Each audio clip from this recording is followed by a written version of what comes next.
মুর্শিদাবাদে চাষের জমি থেকে ব্যাগ ভর্তি তাজা বোমা উদ্ধার।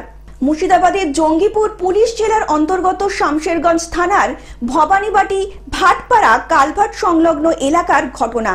চাষের জমি থেকে ব্যাগ ভর্তি তাজা বোমা উদ্ধার।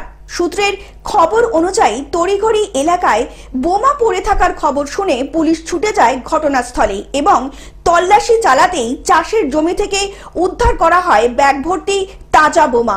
ঘটনার পর থেকেই বোমা রাখার স্থান ইতিমধ্যেই ঘিরে রেখেছে শামশেরগঞ্জ থানার পুলিশ এবং তারপরে খবর দেওয়া হয় বোম স্কোয়াডে। সোমবার সকাল থেকেই নতুন করে আশেপাশের জমিতে তল্লাশি চালাচ্ছে বোম স্কোয়াডের পুলিশ। কে বা কারা চাষের জমিতে বোমা রেখেছে তার তদন্ত ইতিমধ্যেই শুরু করে দিয়েছে শামশেরগঞ্জ থানার পুলিশ।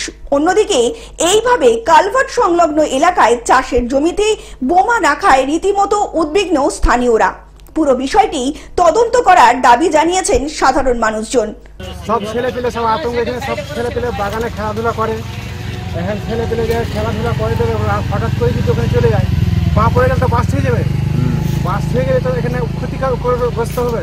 হ্যাঁ, এখানে ওই জন্য একটু আতঙ্ক আছে আমরা। মুর্শিদাবাদ থেকে পার্থ মণ্ডলের রিপোর্ট, গ্লোব নিউজ। এখন থেকে গ্লোব টিভি দেখুন আপনার স্মার্টফোনেও। গুগল প্লে স্টোর অথবা অ্যাপল স্টোর থেকে ডাউনলোড করুন গ্লোব টিভি লাইভ অ্যাপ। এছাড়া জিও টিভি অ্যাপ থেকে দেখুন গ্লোব টিভি লাইভ।